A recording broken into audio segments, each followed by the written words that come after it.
皆さんこんにちは、なおみです。今日は私がオーストラリアに来て驚いたことを20個発表していきたいと思います。実は私オーストラリアに来るとき最初の年ワーホリで来たんですね。でカナダかオーストラリアかっていうチョイスがあって、なんとなくのイメージでカナダはとても寒いところのイメージがあって、寒いのが苦手だったのでオーストラリアを選びました。でオーストラリアに来るにあたって実は必要最低限以外のことは調べてきませんでした。なんでかっていうとその国を自分の目で見たかったっていうのと、先入観を持ちたくなかったっていうのがあったからです。なので驚いたことも人によってはそりゃそうだろうなっていうようなこともあると思うんですけど、あくまでも個人的な意見なのでご了承ください。でまず一つ目が多国籍だったこと。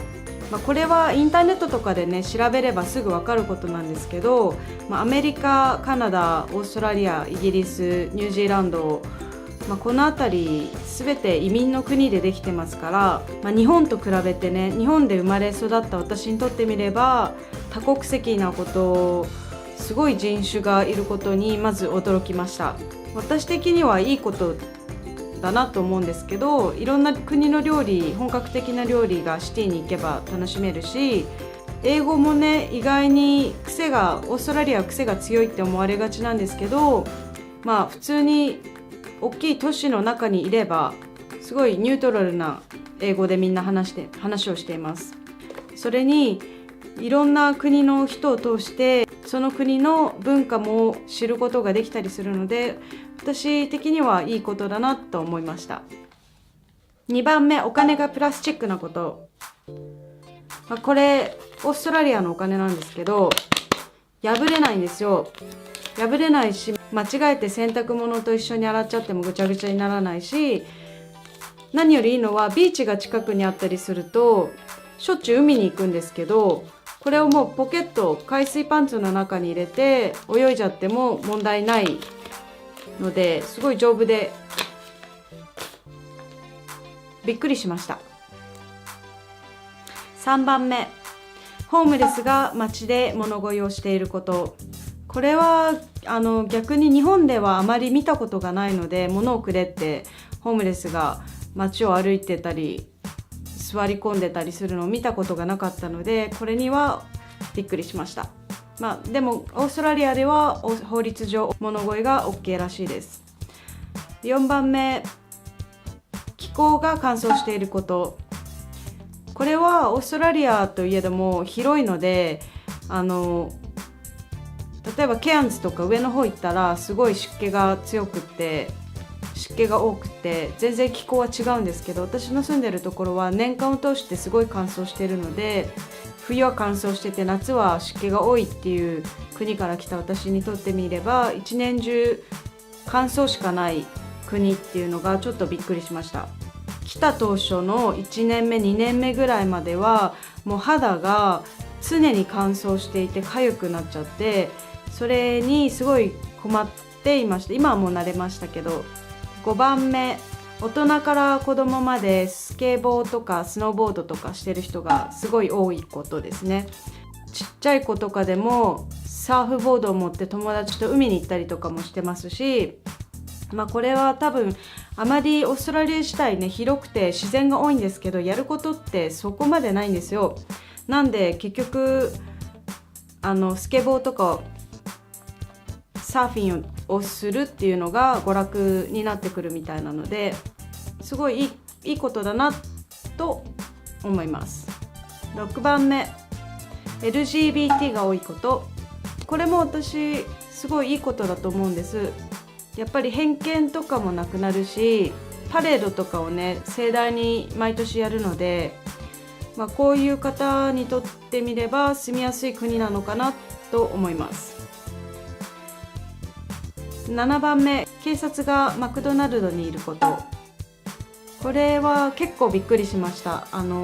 マクドナルドでハンバーガー買ってたら普普通に警察が入ってきたりして、最初はだから事件が起きたのかなとか、日本だと救急隊員とか警察はちょっとした休憩でも制服を脱いで外に出なきゃいけないみたいなんですよ。なんだけどこっちでは普通に制服を着たままハンバーガー買いに来たりとかコーヒー買いに来たりとかしてます。8番目、意外にルールが厳しかったこと。もっとオーストラリアのイメージってすごい緩かったので、もっとルールとかも緩いのかなと思ってたんですけど、例えば自転車はヘルメットをかぶって車道を走らなきゃいけなくって、でもしそれをしてなくって警察に見つかったら罰金を取られてしまったりします。あと赤信号で横断してしまった場合とかも、時と場合によっては罰金が課せられます。あとお酒に関してはすごくルールが厳しくって、ビーチで飲んじゃいけないとか、あと、基本道端で飲んじゃいけないとか、そういったルールは、警察に見つかるとそれも罰金が課せられます。で、9番目、これは多分オーストラリアに海外旅行で来た時とかに見たことある人はいっぱいいると思うんですけど、ビーチサンダルとか裸足で街を歩いてる人がいること、賛否両論でやらない人はやらないんですけど、若い子に多くって、やっぱりビーチサンダルは楽だし、あと裸足は健康にいいからっていう理由でやってる人が多いみたいなんですけど、危ないし汚いし、私はあまりいいとは思いません。10番目、意外に物価が高かったこと。特に家賃がすごい高いです。もちろん場所や地域にもよるんですけど、私の住んでる地域はすごく家賃が高いと思います。11番目、コンビニがコンビニじゃないこと。これは日本が多分すごい便利なだけなんだと思うんですけど、日本のコンビニってすごい美味しいものも買えるし食べれるし、何か必要な時に本当に便利だと思うんですよ。なんですけどオーストラリアのコンビニエンスストアは高いし、ポテトチップスとかジャンクフードしか置いてないんですね。値段もスーパーの 2,3 倍するところがほとんどなので、あんまり緊急以外で利用している人を見たことはありません。12番目、スーパーで会計前に飲食している人がいること。これはかなりびっくりしたんですけど、ある日スーパーで並んでたら目の前の人が会計前にいきなり今から買うっていう飲み物を開けて飲んでる人とかがいたんですよ。それにもびっくりしたし、あとおばちゃんがバラ売りグラム売りしてるブドウとかをつまんで美味しくないから買わないとか、時期によってね、甘い時期と甘くない時期があったりするので、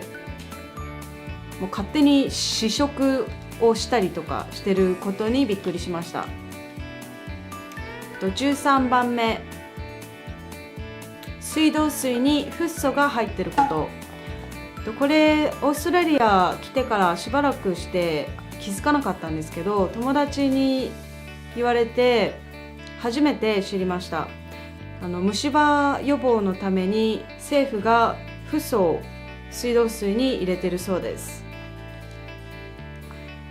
14番目、どこの町に行ってもデパートが一緒なこと。オーストラリアって言っても人口そこまでいないんで、結局どこの都市行ってもあるものが、建物とかシティの中行っちゃうと似てるんですよね。で、ある日メルボルンとか他の都市に行った時に、日本の感覚でやっぱりご当地みたいなのがあるのかなみたいな思ってたんですけど、そんなこと全然なくって、市内に行ってしまうともう見た目が一緒だったことにびっくりしました。15番目、何でもバーベキューをすること。まあこれさっきも言ったんですけど、やることが限られてくるせいだと思うんですよ。なんで何か例えば誕生日があったらバーベキュー、家族で集まったらバーベキュー、クリスマスにバーベキュー、ニューイヤーにバーベキュー、休みがあったらバーベキューしようみたいな。でも集まって健康的な食事会だと思うのでいいと思います。16番目、バスが24時間走っていること。これも地域とか別の都市に行ったらまた変わってくるのかもしれないんですけど、私の住んでるところはバスが24時間走っていて、電車を逃してしまってもバスで帰ってこれる、すごい便利だなって思いました。17番目、キリスト教関係の日がお休みなこと。これはもともとイギリスの移民の国なので当たり前だとは思うんですけど、やっぱり日本とは違うなと思ってびっくりしました。例えばクリスマスはもちろんのこと、イースターっていう宗教に関する休日があったりとか、日本ではクリスマスでも普通の日ですよね。なんでびっくりしました。18番目、サマータイムがすごい便利だと思ったこと。これはびっくりしたっていうよりもすごいいいなって思ったことだったんですけど、夏の間は日が長くなるので時計を1時間早めるんですね。夜7時8時になってもまだ外が明るいみたいな感じになるので、日照時間を有効活用することがすごいいいなって思いました。19番目、野生のカンガルーがいること。これも田舎に行かないともちろん見れないんですけど、日本でいうタヌキみたいな、初めて野生のカンガルーを見た時はびっくりしました。20番目、インターネットが未だに ADSL なこと。日本だともう15年20年ぐらい前にもう光ファイバーが普及してみんな取り入れてたと思うんですけど、オーストラリアつい1年2年ぐらい前から徐々に工事を開始して、私が住んでるアパートは未だに ADSL しか通ってなくて、たまにもう通信が悪くって止まってしまったりとかしてすごい困ってます。で未だにすごい遅い回線使ってるんだなって思ってびっくりしました。いかがでしたか？今回は私がオーストラリアで驚いたこと20個についてお話ししました。海外に行ったことあったりしてなんか驚いたなっていうこととか共感したことがあったりしたらコメント欄で教えてください。ではまた。